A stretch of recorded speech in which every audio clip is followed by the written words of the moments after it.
How's it going, everybody? Welcome back to the TAPED podcast, the most cinematic podcast in the world. We're your hosts, as always, myself, MickyT. And me, Nostalgia. And welcome to another edition of the Genre Essentials. And in this edition of the Genre Essentials, we're going to be talking about film scores and film soundtracks. Mm-hmm. It's actually been a good while since we've done a Genre Essentials. The last one was the ambient one, or am I going too far back? Yeah, ambient, I think. Yeah, that was a while ago. Jesus. Yeah. But yeah, anyways, we're back with the Genre Essentials, and as I mentioned, we're doing film soundtracks and film scores, and we have about 10 to 12 here that we want to talk about. A lot of them, I think, cover a lot of spectrums of what soundtracks and scores you'd find in film. I think we found a good amount that covers a wide variety of even genres, as well as just general feel of what the movies are and what the soundtracks are. And we're very excited to get right into them. So, do you have anything to add? Hell no. I'm excited. Fuck yeah, dude. It's been a long time coming. And we're going to start off with the first one on our list. Ascenceur pour l'échafaud. I hope I pronounced that right once again. From Miles Davis. This is the score for the 1958 French film noir and crime drama, which translates to Elevator to the Gallows, and it was composed by, obviously, one of the most legendary and arguably the most important jazz musician of all time, Miles Davis. And, it's about time we got to talk about Miles Davis, yeah? So, about time, yeah. Yeah. So, probably not the episode we expected to get to him on, but... Yeah. I didn't even. I thought we'd have a jazz episode one of these days, but hey, I won't complain. We're talking about him now.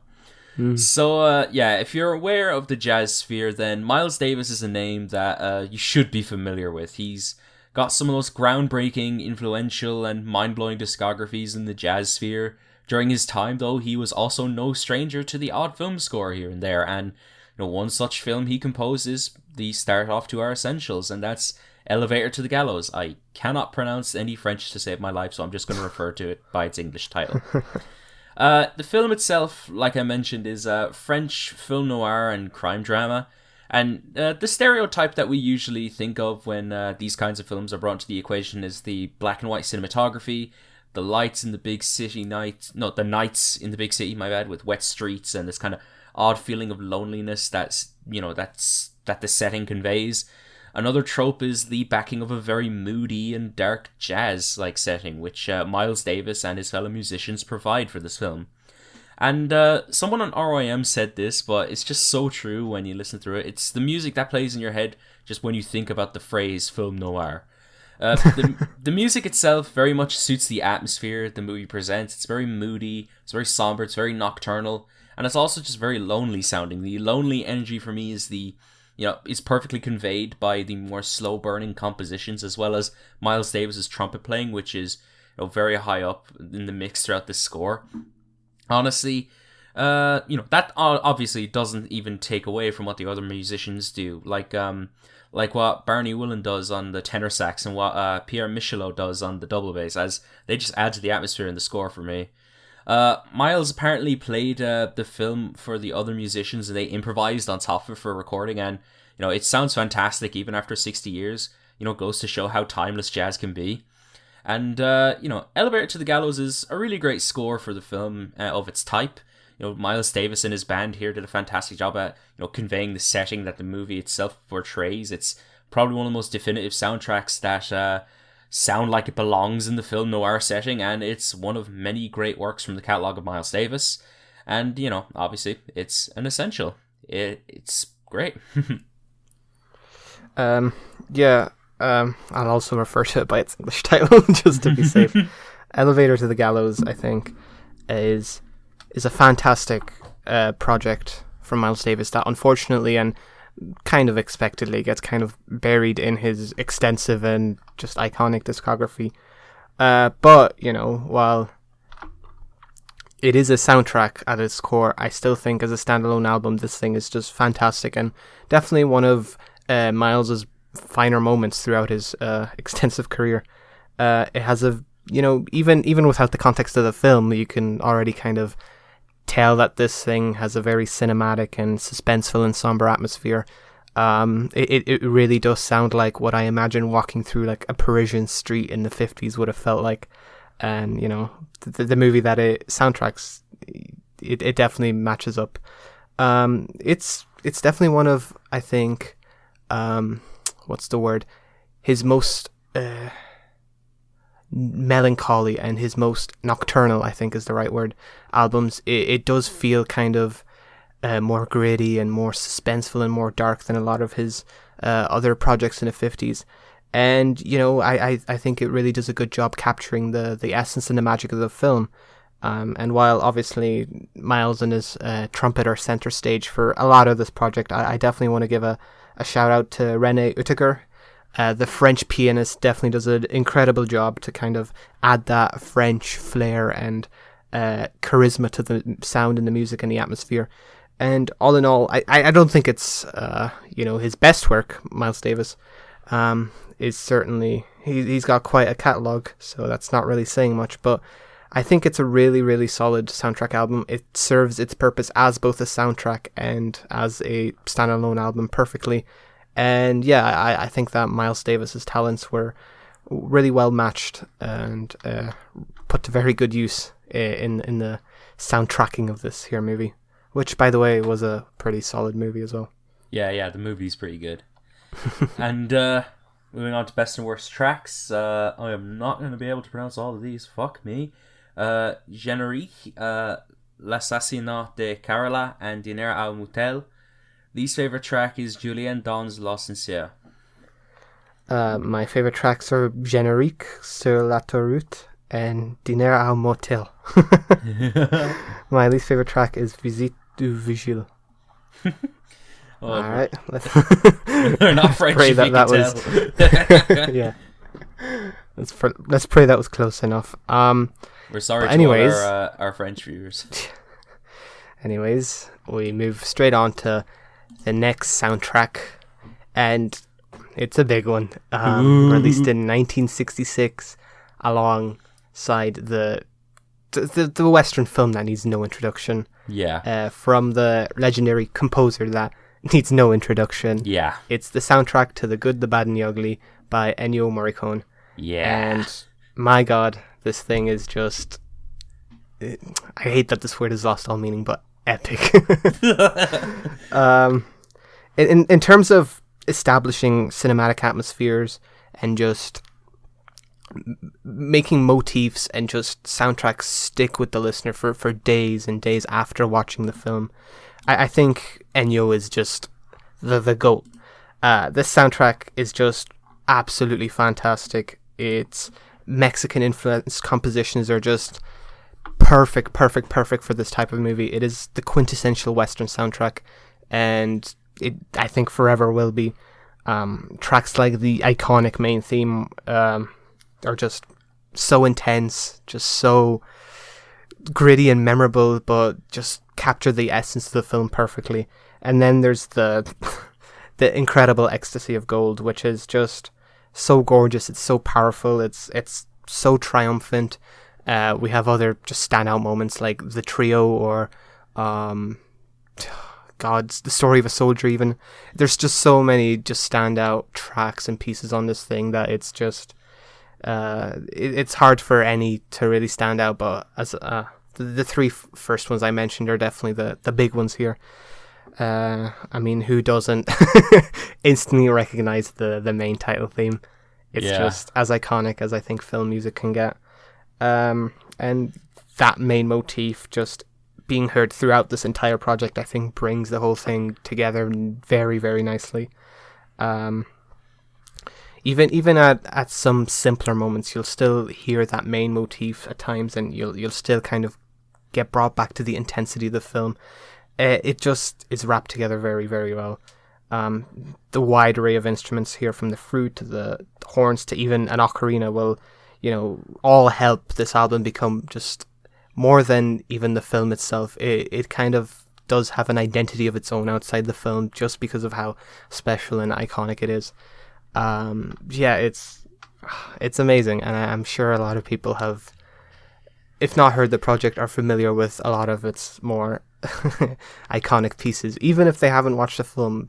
To be honest, I was familiar with a lot of this music before I had even seen The Good, the Bad and the Ugly for the first time, which I think says a lot about just the sheer power and just brilliance of the music at hand here. Yeah, it really speaks to the fucking iconography of the music, really. Mm. And yeah, generally speaking, The Good, the Bad and the Ugly is easily one of the most iconic, recognizable and memorable spaghetti western movies ever made. You know, that was the case due in part to the memorable scenes, the memorable characters, and of course just the incredibly memorable soundtrack, which was composed by the late great Italian composer Ennio Morricone. Western movies definitely have their own kind of thing going for them when you think of the music they use. A lot of them feature modern classical scores with orchestras and the occasional electric guitar. In many ways, Morricone's score for The Good, Bad and the Ugly, influenced westerns that would come out thereafter. Hell, it's not even just westerns, since just the grand and epic scale of the score opened lanes for many films thereafter. But this score just does such an incredible job at creating such a large and an epic backdrop for a large and epic film. Like, you gotta stop saying epic. Fucking hell. We gotta win it back, man. Okay, excuse me. We'll reclaim it. Fine. Mm-hmm. I'm sure at this stage everyone knows that iconic whistle melody and the iconic ecstasy of gold. That whistle melody just shows up in spades all over the score, and to be honest, I just never get tired of it. It's so awesome, and whenever it appeared in the movie, it just felt so satisfying.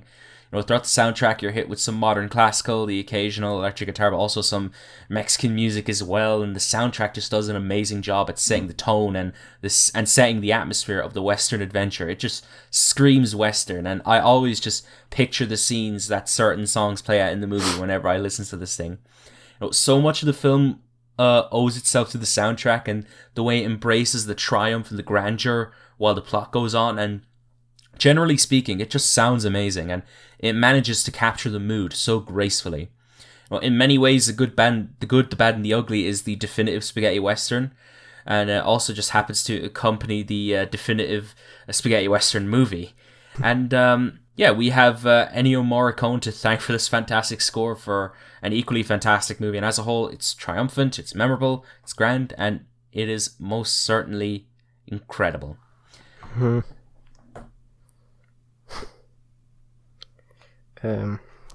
announced Best North tracks. All right. We have to get back my to favorite the tracks. Band.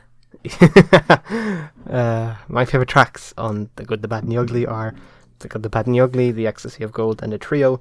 My least favorite track would be Marcia Without Hope. My favorite tracks from The Good, the Bad, and the Ugly are the main title, The Good, the Bad, and the Ugly, The Carriage of the Spirits, and The Ecstasy of Gold. I have no least favorites. And with that in mind, we're going to move on to Superfly by Curtis Mayfield. Superfly is the third album from the legendary soul singer, songwriter, and multi-instrumentalist and producer Curtis Mayfield.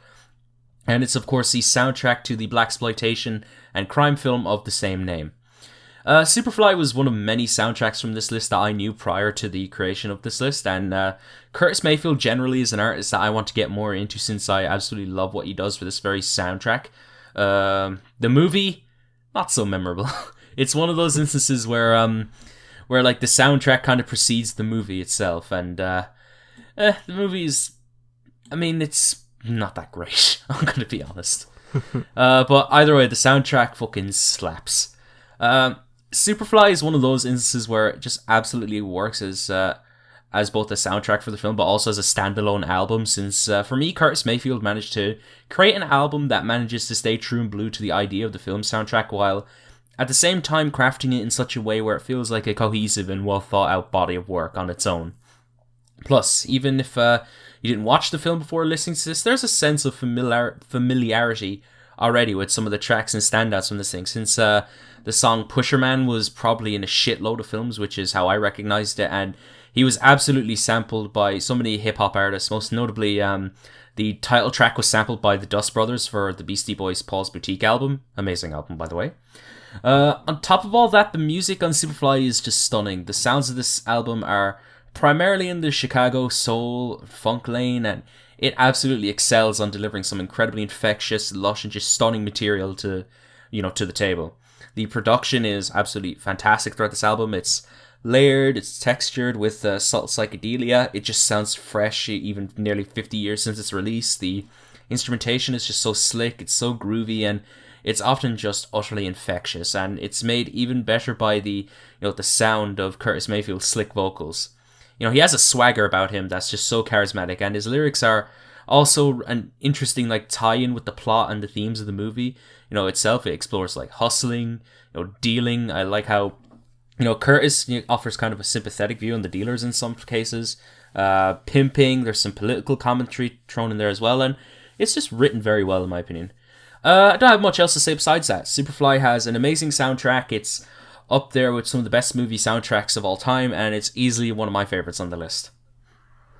From an album that is a soundtrack that is just as iconic as the film in question, to one that is way more iconic than the film in question, and admittedly for pretty good reason.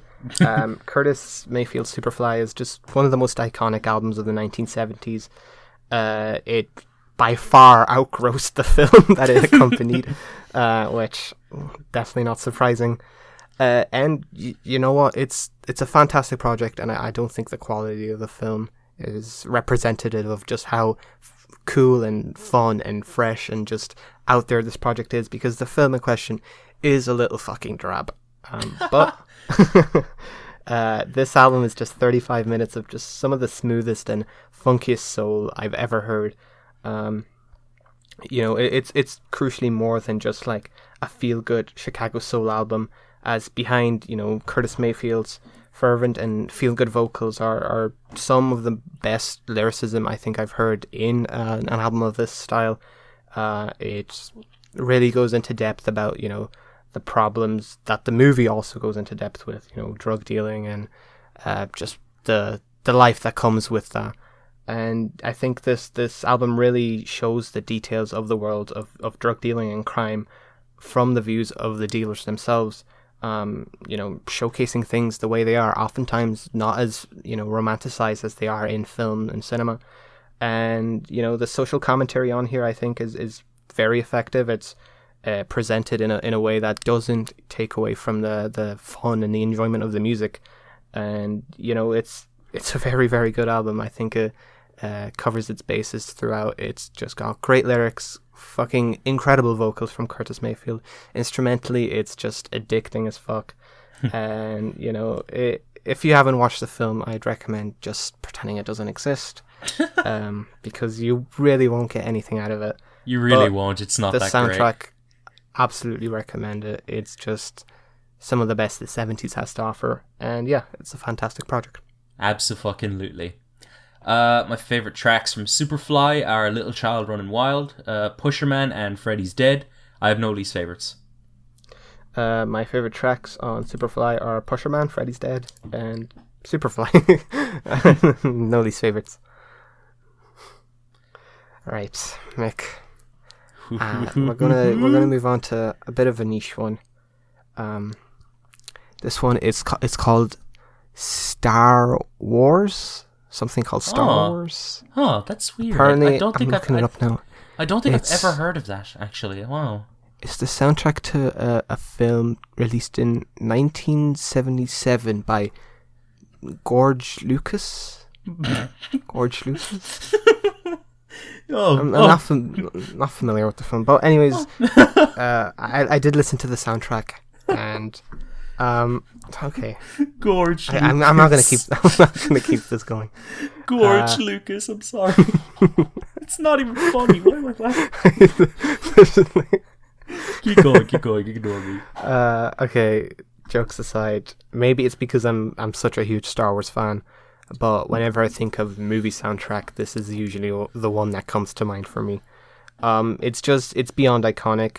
And Star Wars for me was just such a massive part of my childhood that these compositions are just cemented so deep in my heart that it's kind of hard for me to just sit here and kind of nonchalantly analyze this project as if it isn't like an important piece to just my life in a way that I can't really talk about this in a critical sense. I tried my best to, but this is just some of the best classical compositions that a movie has ever gotten. John Williams, of course, is an absolute legend. He's created so many of the most iconic and epic and incredible soundtracks of all time. And at this point, he's probably, for a lot of people, like the most recognizable name in contemporary classical music. But I think Star Wars is the John Williams soundtrack. The compositions here just perfectly portray just the vastness of the Star Wars universe. And again, it's epic.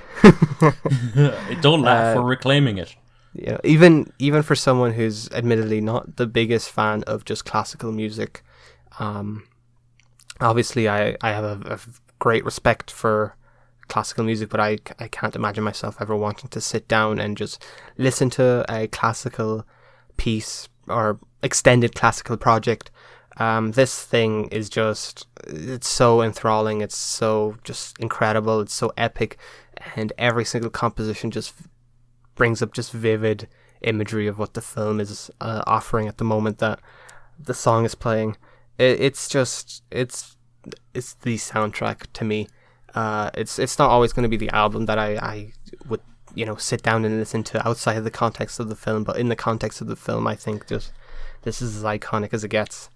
And I have kind of rose tinted glasses, so I can't really analyze this further. I mean, what can I say about Star Wars in general that millions of other people haven't said already? It's one of the most legendary sci-fi franchises ever made, and the original trilogy of movies is one of my favorites ever made, honestly. Star Wars, along with a few other nerdy franchises, hold like an incredible nostalgic value for me. Star Wars particularly has so much that I love about it, from the incredibly memorable characters to the story to the world building, and of course to the iconic soundtrack that was done by John Williams and the London Symphony Orchestra.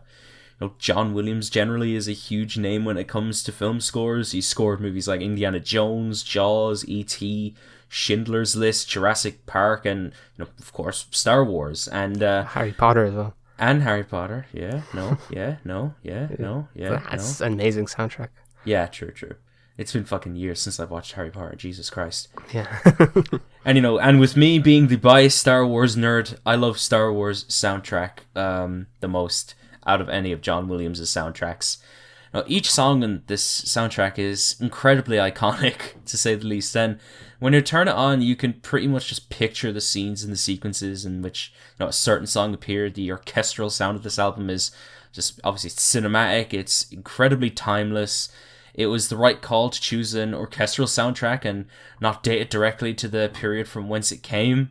I think that Williams did a fantastic job with composing the soundtrack. He managed to compose some songs that can range from exciting and dramatic to just incredibly beautiful, all of which complement the scenes and make them just incredibly memorable and striking. The other films definitely have some amazing originals to them as well, but the original is easily the best. It easily has some of the best Star Wars music ever, and it's easily one of the best of its time as well. I won't blabber on too much. Star Wars, it's iconic, it's great, its soundtrack is phenomenal, it's a phenomenon in pop culture to this day alongside the franchise in general, and for its significance as well as its nostalgic factors. For me, it would be a crime not to consider it an essential film soundtrack, so here we are. Yeah. My least favorite tracks on this feels weird to say. Least favorite or best track? My favorite tracks on the soundtrack. This Star Wars soundtrack. It doesn't feel right to say that, but it's the main title theme, obviously, Imperial Attack, and The Princess Appears. My least favorite, I guess, would be The Walls Converge, but I'm just nitpicking. My favourites are the main title, the Cantina Band, and The Princess Appears. I've no least favourites. How could you forget the Cantina Band? Yeah, but those three are just damn. How can you forget the jizz music that's being played on there? Sorry, not to disrespect the jizz players. For any jizz players listening, apologies. If anyone's confused, we're not sorry. Anyways. Yeah, leave them confused. Okay, we're moving on to the next soundtrack on our list. Suspiria from Goblin. This is the fourth album from the Italian progressive rock band Goblin, a band who are well known for composing film and TV soundtracks, and of course the album is the score to the iconic horror movie of the same name.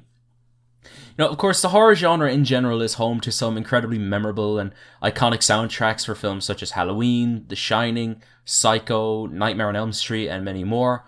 Horror oftentimes thrives in the atmosphere that the visuals and the music create, and not many go hand in hand with both departments, like what Suspiria does, which all in all is one of the most seminal and impressive horror movies ever made, and that's due in part to the suspenseful, dark, and nocturnal soundtrack done by Goblin.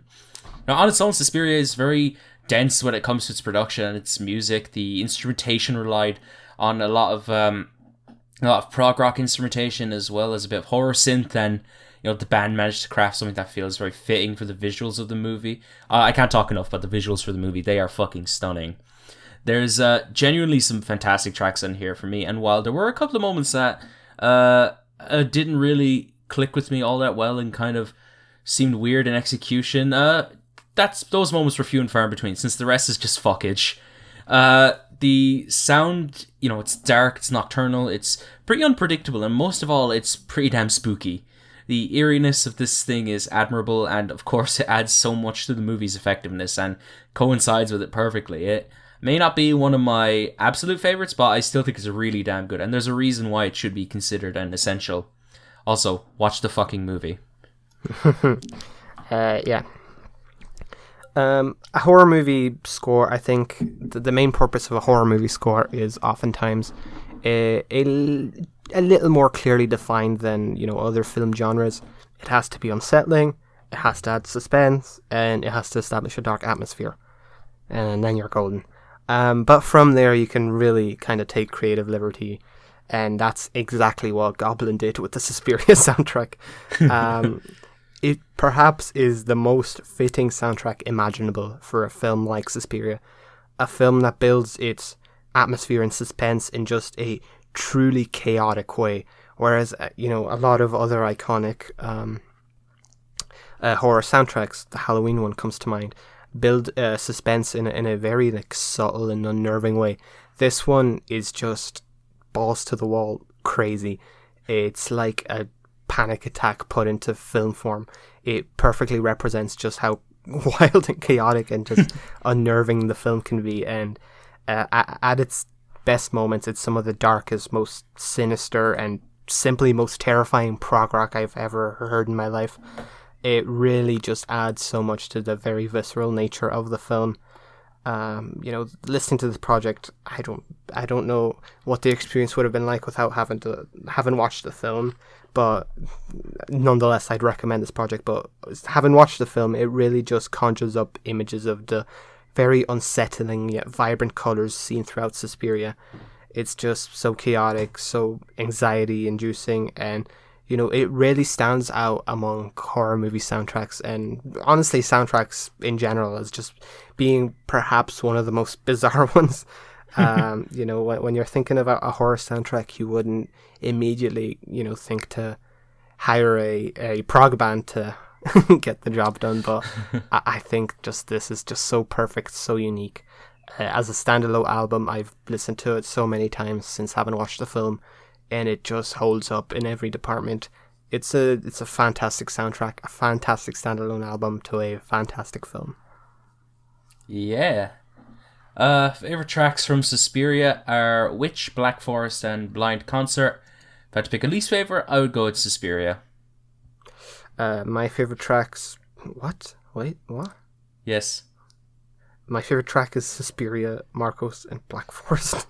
How is Suspiria your least favorite track? That one's fucking mental. I don't know. It's like my top 5 prog song of all time for me, honestly. No. Alright.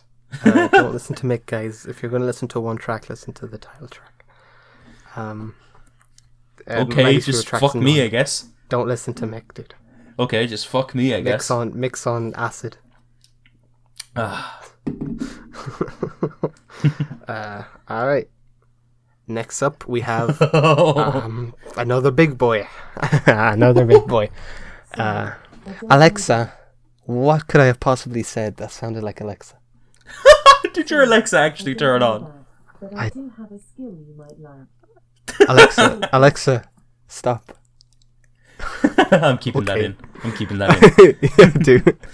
Well, moving on, we have the soundtrack to 1982's... Wait, that's not how you formulate a sentence. We have the soundtrack to Ridley Scott's 1982 science fiction film noir classic Blade Runner, composed by Greek electronic musician Vangelis. An interesting case where the soundtrack was actually not released until well over a decade later. Yeah. But wow. Worth the wait for anyone who was waiting that decade to finally get their hands on a physical copy of this soundtrack, because it is just incredible. It is probably a top 2 or 3 favorite film soundtrack of all time for me. As a standalone album, it just perfectly works as well. It loses very, very little of its magic, and I just kicked my entire desk, so apologies if you heard that. It just establishes such a nocturnal and ominous atmosphere. You know, you can easily get transported to the universe the movie takes place in. It's just, this album feels so very, like, dense, just rainy and dystopian, yet there's just such a sense, an ever-present sense of just real true beauty, and just absolutely melancholic and just otherworldly, just ethereal beauty. That's the only word I can find for it. It's just as beautiful as it is gritty and dark and unsettling. It has everything, you know, I look for in a film soundtrack. It perfectly encapsulates the energy of the film. It's hard to listen to this music without, you know, conjuring up images of Blade Runner's incredible visuals. And yeah, it's just, it's also such an eclectic project in of itself. There's, you know, a lot of jazz influenced sounds, a lot of new age influenced sounds, and some that remind me of artists like Kraftwerk and Ashra. It just really has it all. It's incredible. It's up there for me as one of my favorites, and I'm gonna let you ramble on because you're probably gonna be talking about this project for the next 30 minutes. I know how much you love it. Oh fuck, you have made a big mistake, buddy. Nah, but I'm sure I've talked enough about Blade Runner on tape before, but if you didn't know already, Ridley Scott's Blade Runner is my favorite movie of all time. I fucking love this movie to death, and I see it as an absolute cinematic masterpiece that builds an incredibly thought-provoking and futuristic world. You know, part of that world building relied on the sets, the visuals, and of course the music, which was provided by the elusive Greek electronic producer and composer Vangelis. The soundtrack actually wasn't able to be released around the same time as the film did, as Nostalgia mentioned. I know Vangelis still worked on it in between the film's release and the soundtrack's like actual release, but you know, it did eventually come out in 1992, if I remember correctly. 94, I think. 94? Okay. Blade Runner is obviously the soundtrack to my favorite movie of all time, and in turn, the soundtrack is my favorite film soundtrack of all time, and you know, that comes down to a few reasons for me. For one, much like any great soundtrack, they tie in incredibly well to the film itself, and much like Suspiria, Blade Runner's visuals and the music go hand in hand with each other, and they beautifully weave together to create this futuristic noir kind of cyberpunk setting we see in the film. The music itself is just so fucking stunning and varied. The ideas and sonic directions Vangelis takes in the film soundtrack is just nothing short of perfect for me. And he manages to make the experience all the more engaging, with each track being so different from one another. There's just all these really interesting twists and turns Vangelis takes on here, and each track is just masterfully crafted and are just fantastic in quality.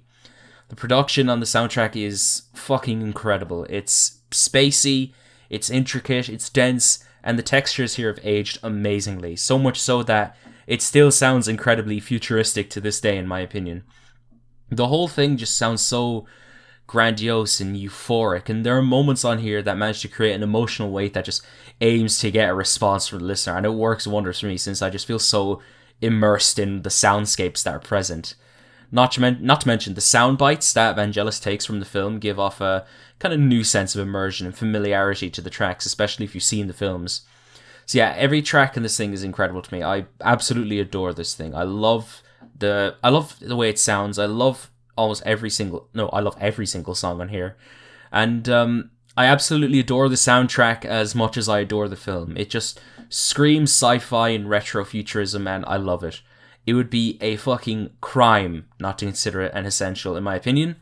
And, of course, it is an essential. So, yeah.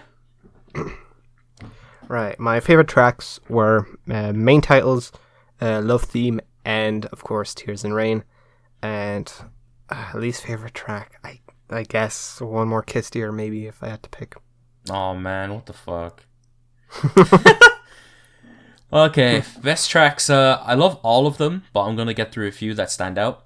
The main titles, Rachel's Song, Love Theme, One More Kiss My Dear, Blade Runner Blues, the end titles, and Tears in the Rain. I have no least favourites. And, yeah, we're going to move on to the next one. And another very iconic one here. And it is recognised more as an album in this person's discography mainly than a soundtrack. But it's Purple Rain by Prince and the Revolution. This is the legendary 6th album from the late Minnesota singer and multi-instrumentalist Prince. And this is also the first album that Prince labelled as being Prince and the Revolution, if I remember correctly. Now, in general, Prince is an artist that really needs no introduction, and he's actually an artist that I need to start kind of delving into sooner. And this episode of the podcast was the right time to do so, since his most iconic album, Purple Rain, also happens to accompany the film of the same name. Which comes off, like, the film itself is somewhat semi-autobiographical in a sense, but I don't know, it's another one of those instances where the music kind of precedes the film. What am I on about? The movie, for all intents and purposes, is just kind of dated 80s cheese, if anything, so yeah. But, generally speaking, as a soundtrack, Purple Rain is an essential because it's easily one of the most iconic of its time, and the songs from it just have such staying power outside of the context of the movie. I guess it's not my favorite soundtrack on this list, and I do have a main gripe with it, and I do find some of it to be a tad bit dated. There are songs that are absolutely timeless, and I shit you not when I say that. But at times I do feel like some of the production choices in the synths are a bit too dated to me. And I suppose there were a few parts where I could have, I guess it could have done with a bit more beefy production. But I'll let it slide because there's a lot to like about this, and it's easy to see why it's as highly regarded as it is. Purple Rain is chock full of some incredibly infectious, catchy, and just often fantastic tracks that show some incredible diversity while also remaining just as well crafted and conceived. The instrumentation is great on Purple Rain. The guitar work especially is just fantastic on this album. It's perfectly showcased on the opening track, which kicks it off perfectly. And I think it's also safe to say that I really like what Prince did on here vocally, since he really delivers on some incredibly dynamic and fantastic performances which have such passion and weight behind them. He doesn't disappoint on that front, and he makes some of these songs fantastic for what they are. And if I am going to mention a song specifically, it would actually have to be the title track, since it's just incredibly iconic and it's just amazing. It's definitely the best track on here for me, and it's just such an amazing track to end the album on. It's very passionate, it's gripping, it's cathartic, and I love it. There's some other amazing songs in this album too, and while I don't love it all, I can definitely see it as something I can appreciate more if I go back to it. And yeah, as a whole, it's really good. It's an essential album on the list, and despite the movie not being very good, the soundtrack precedes it and is definitely worth checking out.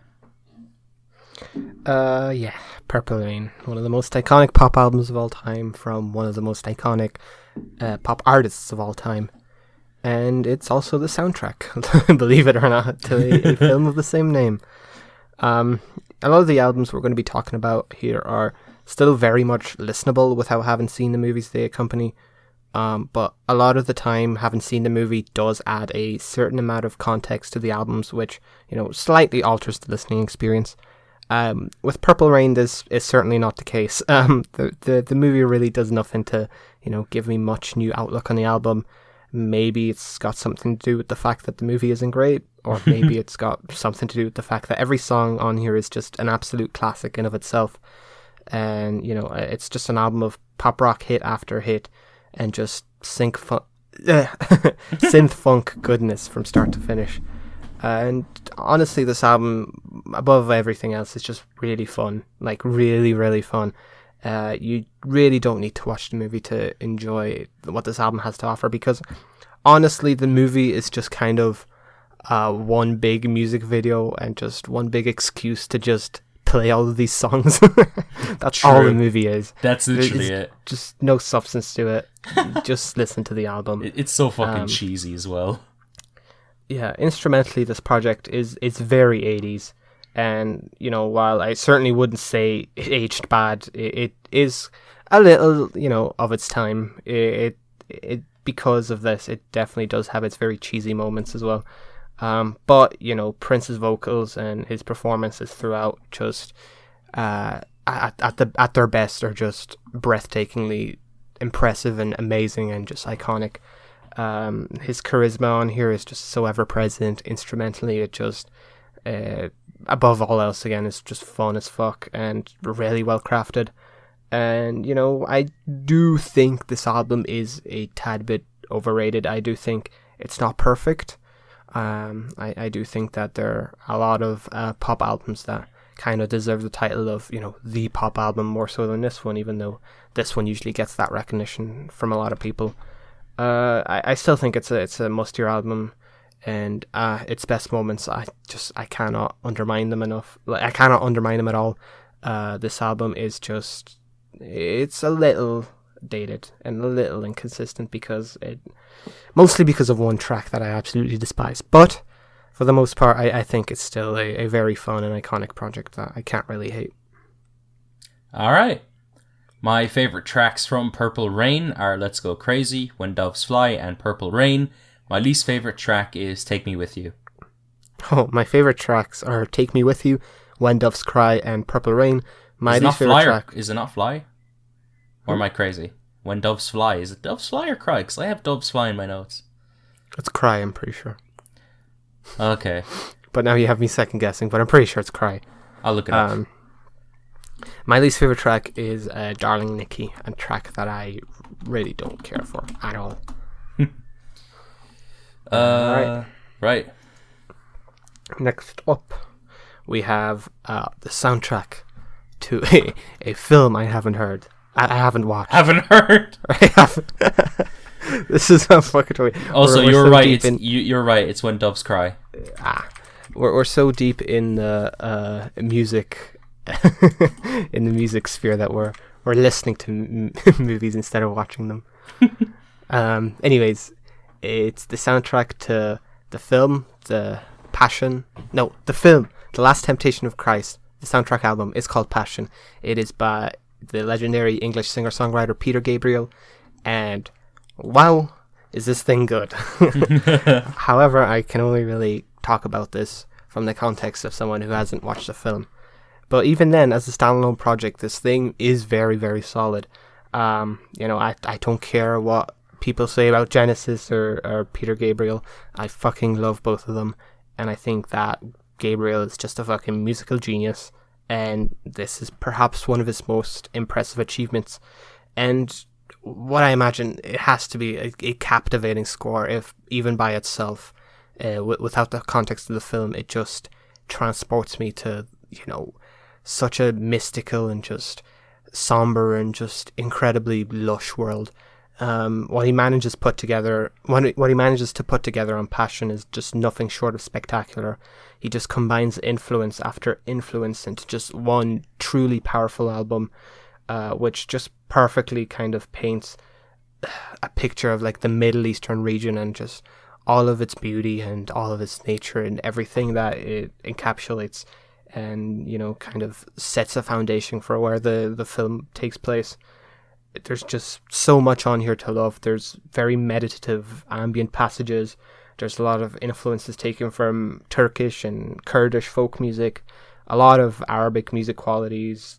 There's some African folk music on here, and, you know, general rhythmic and tribal aspects from, you know, African music.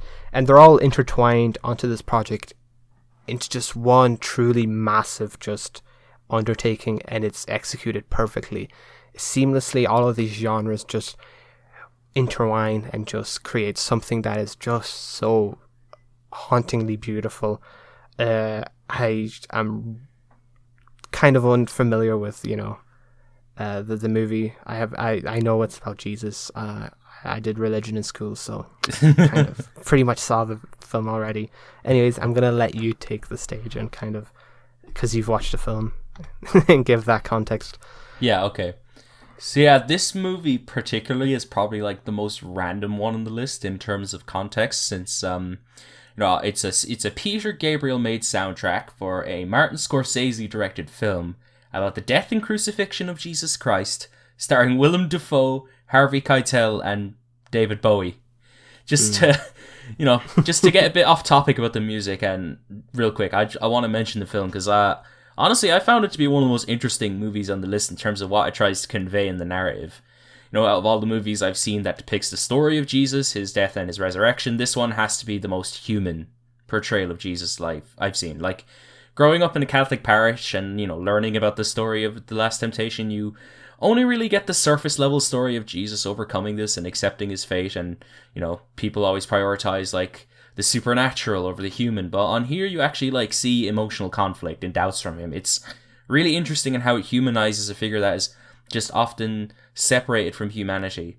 Done justice by Willem Dafoe's performance. That man has never done wrong in his fucking career. That guy is an incredible actor, and I just thought I would mention that. Anyways, the soundtrack. It's kind of funny listening to this soundtrack and knowing that Peter Gabriel is the main man behind it, because it doesn't represent Peter Gabriel in the slightest. But then again, Peter Gabriel makes a very creative blend of ideas on Passion, and he does a fantastic job for the backdrop of the movie, because most of the project is obviously it's instrumental, and on these instrumentals Peter Gabriel combines a lot of traditional folk music from North African and Middle Eastern nations, and with some new age and somewhat ambient sounds, which culminate into this kind of meditative, somewhat tribal and atmospheric piece that's really interesting in how fucking creative it is. And it's also just incredibly engaging and just really unique. Not to mention, as an album, it sounds really cohesive. It's like a full sonic experience that's made to keep you invested in its brooding sound, which I feel like it does successfully. Plus, it feels really fitting for the film and ties in with it extremely well for me.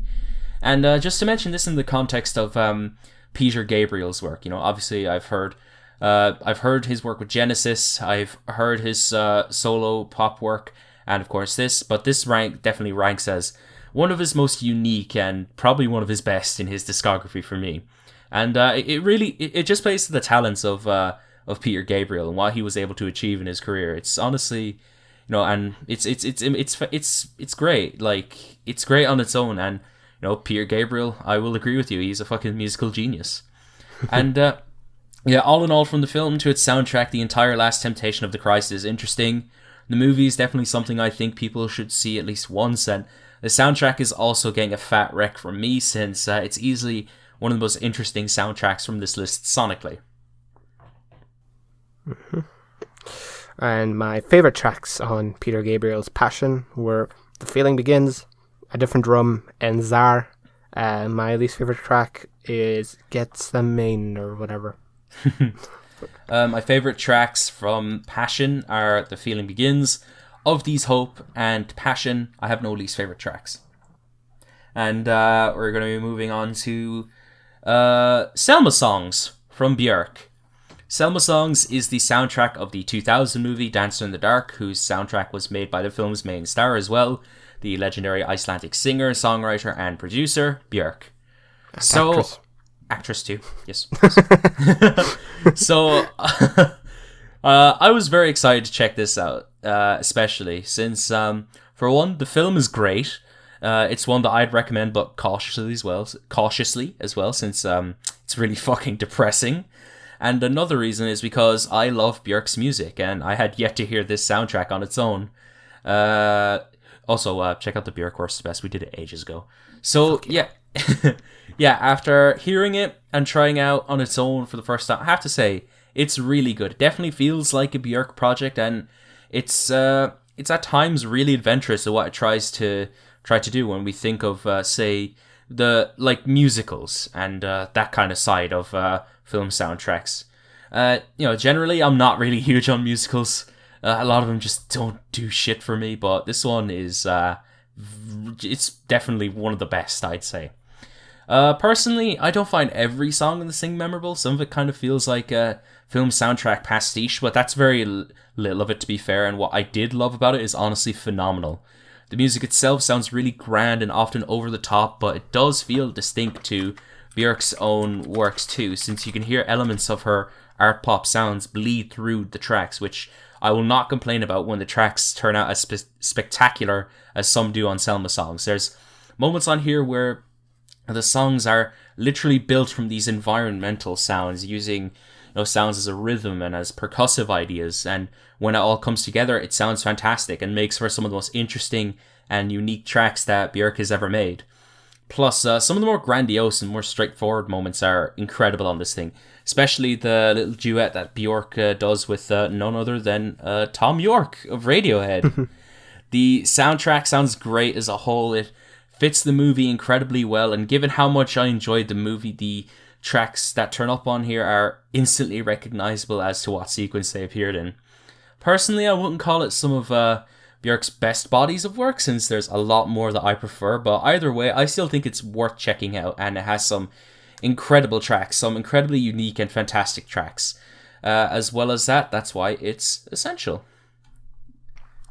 For me personally, Selmasongs is, I think, one of Bjork's best albums.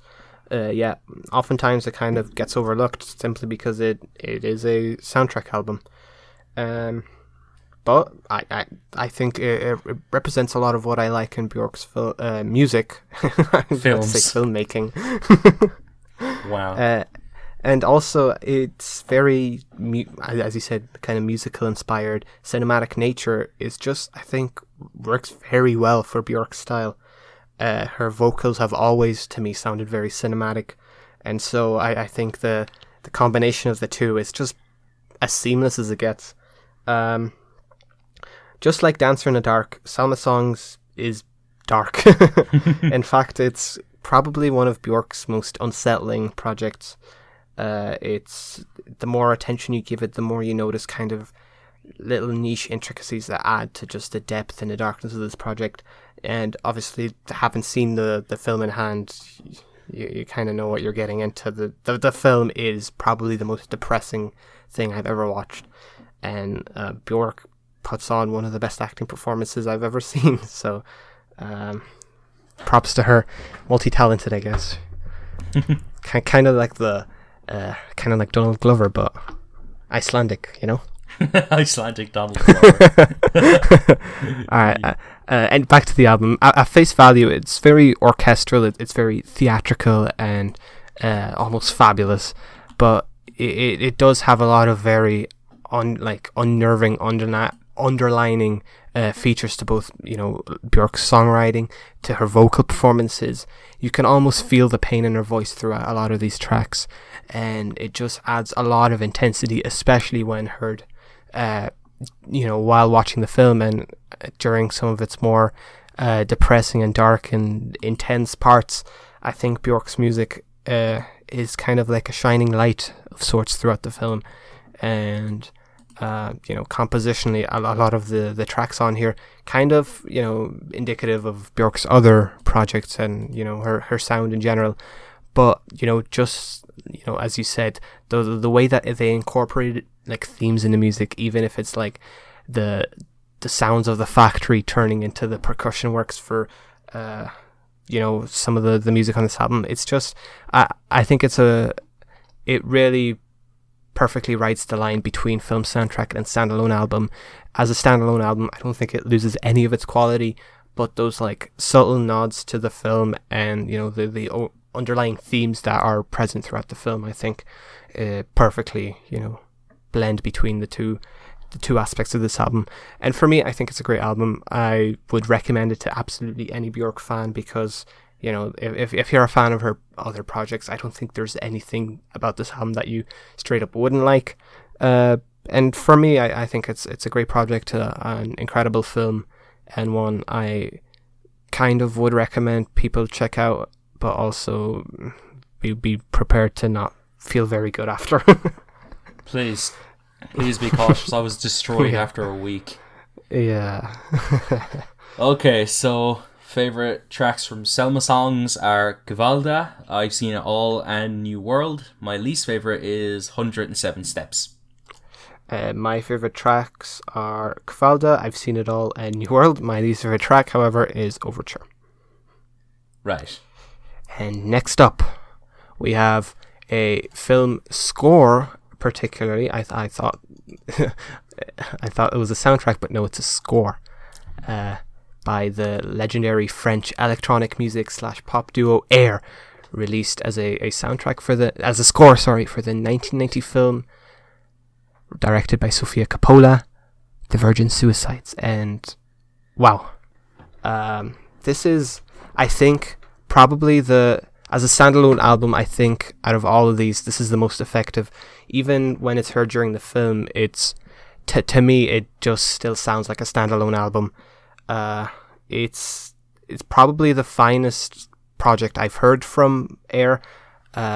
It's just an incredible pop album that takes different themes and just combines them into something that is just truly unique. It combines ambient with pop seamlessly. It has a lot of electronic and rock influences as well, and it takes everything into and creates something that is just very melancholy but very hopeful at the same time. I don't have a lot to say about the connection to the film because honestly, I listened to this project before watching the film, and I think a lot of the connections I made to the film are kind of only because the songs were in the film after I watched it, and so they remind me of the film. But it does kind of establish a similar mood to the film, very melancholy, very kind of sun-kissed and nostalgic. But I think it, as a standalone album, there's a lot more to discuss here. I'm not familiar with a lot of Air's other projects outside, the big two, this one and Moon Safari, but I think that what they do here is just unlike really anything else I've heard in, the genres of pop and electronic music. It's very just minimalistic, but at the same time so dense and just so... It's kind of like a battle of juxtapositions. It's minimalistic and dense, yet at the same time it's also dark and gloomy, yet so hopeful and joyous. And I just think it's a fantastic pop album. I didn't really make much connections to the film, but I think you may be different, so I'll ask you, Mick. Okay, so for me, The Virgin Suicides is a interesting enough movie for what it is, and what it explores is pretty interesting as well. It's a pretty unsettling movie, but at the same time, it has this kind of weird, dreamlike feel to it, and given that the tone that the movie presents, it would be safe to assume that the music would also add a ton to that feel. Well, for me at least, I absolutely think it does, and it's another pretty interesting soundtrack on this list considering what Air dabbles in. The duo more or less dabble in this hypnotic, ethereal, melancholy, kind of down-tempo sound that's very atmospheric, ambient and dreamy. It also sounds incredibly eerie as well, which is pretty fitting for what The Virgin Suicides is as a movie. It's a slow-burning type of album as well, but it delves into very kind of groovy yet moody territories, which all in all sound pretty great. It's got this very somewhat 90s trip-hop feel to it in some cases, but in a more kind of poppy lens, more ethereal lens. It's produced well, and as I already said, I think it suits the film really well. I do feel like some of the songs can blend into one another a little bit, but generally there's some pretty great tracks to be found in here, some of which are slow burning, some of which are very exciting, but they all feel cohesive in this package. I think I could definitely agree, it definitely feels like it's an album package, And I wouldn't say that it's one of my favorites on the list personally, but I do still really enjoy it. And for me, it's essential for having a unique vibe amongst everything else we've talked about on this list. It's a really good one, and I definitely recommend. I'm reading something here. on the Wikipedia page for the project. I'm just saying it now. At first, the music was inspired by the film, and an attempt was made to synchronize the music with the scenes of the film. However, towards the end of the process, the intention was just to craft songs which could be listened to on their own. Which I do think that the music works perfectly with the film, but the other way around, I just don't really kind of picture the film when I listen to this project by itself. I too also like the theory that Paul Blart can be played while Dark Side of the Moon is playing, and it syncs perfectly. Debatable. Oh no, there's a strong case to be made for that, trust. Anyways, best or worst tracks? Or Merzbow and fucking Merzbow. He played Trick Paul Blart. Grown-ups and Merzbow. Grown-ups and Merzbow, that is perfect. My favourite tracks on the Virgin Suicides are Dirty Trip, Dead Bodies, and Suicide Underground. My least favourite track is Ghost Song. My favourite tracks are Playground Love, Dirty Trip, and High School Lover. My least favourite track is Afternoon Sister. And we're moving on to the final two soundtracks and scores on our list. I also humbly apologise for not realising the distinction between soundtracks and scores. And this next one, we have The Lord of the Rings, The Fellowship of the Ring. This is one of many soundtracks from Canadian composer and conductor Howard Shore, and it's obviously for the movie of the same name, which were the film adaptations of the legendary J.R.R. Tolkien books. Now, Lord of the Rings generally is a franchise that has a special place in my heart as well, kind of similar in the way Star Wars does. I look back on it as these movies that I'm very fond of. I have fond memories of them, and I remember absolutely adoring them when I first watched them when I was like 11 years old. Since then, I still love Lord of the Rings. It's one of my favourite franchises ever made, and the trilogy is one of the best trilogies of films ever made, in my opinion. It's up there with Star Wars, without a doubt, and you know, I'm more or less biased because I love the films so much, but Lord of the Rings soundtrack is one of my favourites of all time. Every piece of music here is just so triumphant, grand, and bombastic. It also has its moments that are just straight up beautiful. Concerning hobbits especially just never fails to put a smile on my face. I'm pretty much able to picture the exact scenes and moments that these tracks appear in, but that's mostly just me being a fanboy. Outside of that, outside of the movies, these songs are just fantastic on their own, in my opinion. The soundtrack also has just got plenty of variety in what styles are incorporated. Huh? Oh, you just cut off for me. Sorry. Oh, okay. You get yourself some huge orchestral tracks most of the time, but there's also the more folk-tinged stuff, which are fantastic, of course. And then there's also these moments that feel somewhat new age-esque and very ethereal. They really suit the mystical scenes that they're found in, like the ones that are predominantly with the elves and such. You know, all of these sounds and moments just suit the fantasy setting all too well, so well that it's impressive, and there's no other fantasy soundtrack that has ever come close to what Howard Shore manages to achieve on here, in my opinion. If I didn't mention it enough already, the soundtrack is really nostalgic for me. I recognize where most of these songs appear in the movie, and yeah, totally not biased at all. Nah, this is actually great. I love the synced bits. It's fantastic, and I definitely consider it as an essential film soundtrack. Yeah, I also absolutely consider it an essential film soundtrack, and I absolutely adore it. But kind of similarly to the Star Wars soundtrack for me, just personal preference, I would never really kind of sit down and listen to a classical soundtrack just by itself. But in the context of this film, it doesn't really get much better than this, does it? Howard Shore's pieces on here are just absolute standouts in the universe of cinematic orchestral music. They incorporate so many wide varieties of sounds and styles and mix, and just really build the world of Middle Earth from the ground up and just give it life. It's easily one of the best movie soundtracks when it comes to, you know, the purpose of being a movie soundtrack. However, I must say that it's not really something I can see myself listening to again out of the context of the film, but in the context of the film, it just is spectacular. I think that it really adds to just the sheer scale of the world of Lord of the Rings, and just the sheer scale of the films and the story. The films just wouldn't have been the same without a soundtrack like this. the standout pieces for me are, of course, Concerning Hobbits, which is just so beautiful and so carefree and just perfectly kind of, put the first act of the film, before shit hits the fan, into musical form. And it's just absolutely gorgeous. And from there on out, I think the soundtrack just kind of builds an intensity and in purpose. And more standouts include the Bridge of Khazad-dûm and the Breaking of the Fellowship. But throughout this album is the soundtrack is just breathtaking, and I don't think the Lord of the Rings would be the same without it. My favourite tracks on the Lord of the Rings soundtrack were Concerning Hobbit, the Bridge of Khazad-dûm, and the Breaking of the Fellowship. I don't really have any of these favourites. And up next we have. I never said mine. I never said my favourites. Actually. Okay. My favourite tracks from The Lord of the Rings are Concerning Hobbits, the Council of Elrond, and the Bridge of Khazad-dûm. All of them are my favourites, actually. I should have mentioned that too. No least favourites.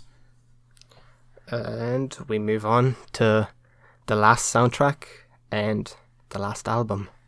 Like the last soundtrack and... that's not what I was meant to say at all. The last soundtrack and the most recent one. We have The Social Network by Trent Reznor and Atticus Ross, aka Nine Inch Nails.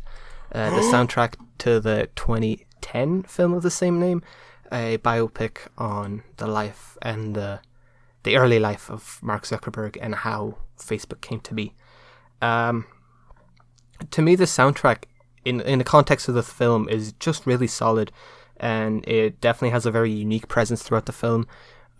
It does kind of sound so like weirdly industrial, unsettling, and the electronic soundscapes are just not something that usually I'd be accustomed to hearing during a film, but for this very film I think it works perfectly, and its best moments are just absolutely spectacular. Hand Covers Bruise, man, that track is just incredible. Yeah. But honestly, as a whole, this project just kind of falls flat for me a little bit. I think out of the context of the film, the music here just doesn't really do that much to me, aside from obviously the aforementioned Hand Covers Bruise and some other pieces in between that are fantastic. But for the most part, I think it's an alright album. It does a lot of things right, but I just can't picture myself ever wanting to come back to this, over other Nine Inch Nails projects, out of the context of the film.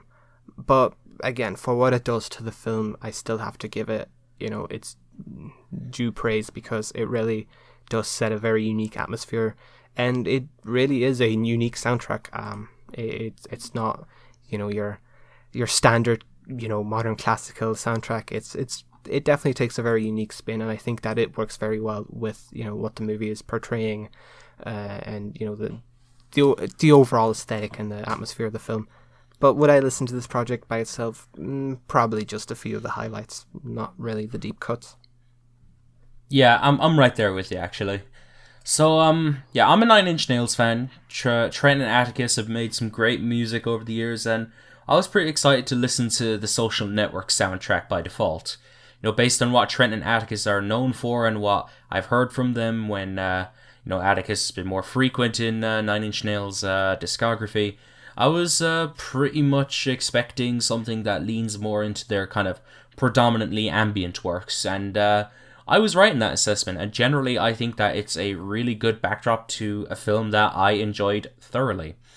A lot of it is a bit too repetitive and kind of rinse and repeat as an album for my liking, but a lot of it is really great to me. It's an eerie, nocturnal, and atmospheric soundtrack, which is very much in the ambient electronic sector, but it also incorporates elements of chiptune and the odd industrial flourish. There's a lot of very sparse, dark soundscapes on this thing, and for the most part, they sound well produced and work in the context of the tone that the movie sets. Some moments are kind of bouncy, surprisingly, as well, given the beats that they kind of incorporate into a few of them. But I feel like the more ambient stuff is more fitting and works best with the movie, with what the movie was going for. And I feel like they're the most complete moments, especially with what Trent and Atticus were trying to go for. It's a lengthy enough album, and while not everything in the soundtrack is standout to me, I do have to admit that it has its amazing standout moments, especially the main theme, Hand Covers Bruise. Also, as a fan of Nine Inch Nails, it's pretty cool to hear that this was kind of the starting point to Trent and Atticus properly coming together as a unit, which would eventually lead to Atticus properly joining Nine Inch Nails. All in all, this is pretty good. It's an interesting soundtrack. It's fitting as one of our more modern picks for the Essentials, and it's pretty unique for what it is, hence why it's an Essential, and I definitely recommend. My favourite tracks on this project were Hand Covers Bruise, In Motion, and Soft Trees Break the Fall. My least favourite tracks were 3:14 Every Night. Oh, is that 2 tracks or 1 track? I'm not too sure. I think that's 1 track, actually. 3:14 Every Night. Okay, my favourite tracks from the Social Network are Hand Covers Bruise, In Motion, and Carbon Prevails. For some reason, I have Carbon Prevails as my worst track too, but I don't know why. But it was probably something else and I put it in there by mistake. But either way, I don't remember what I was meant to put. Well. And yeah, that is it. We've talked about the film Essentials. And yeah, that was fun. It was good to get back to the swing of this. Yeah, hopefully we gave people not only album recs, but film recs. 2 birds with 1 stone. Woo! Also, I know there's definitely going to be a few people that are going to be mad about the distinction between scores and soundtracks, but we claim to be music critics, but we are fools at the end of the day. Besides, we're not going to make 2 separate videos for film scores and film soundtracks. So yeah, honestly, killing 2 birds with 1 stone is better. That's why I'm going to title this just Genre Essentials Film Music. So no one can hate on that. Fair enough. And yeah, I suppose with that, thank you guys so much for checking out today's episode of the Taped Podcast. We really hope that you enjoyed. Name some film soundtracks that you think are essential, and definitely leave them below in the comments. And we hope that you get to check out some of the films and even some of the soundtracks that we talked about today. Of course, shout outs to Joshua, our only patron thus far. Woohoo! Necessary links will be in the description to the Cassette Tapes Discord, the Cassette Tapes Patreon, the our own links to our own channels and Rate Your Music pages. And yeah, as always, my name is MickyT. I've been Nostalgia. Bye. Peace and love.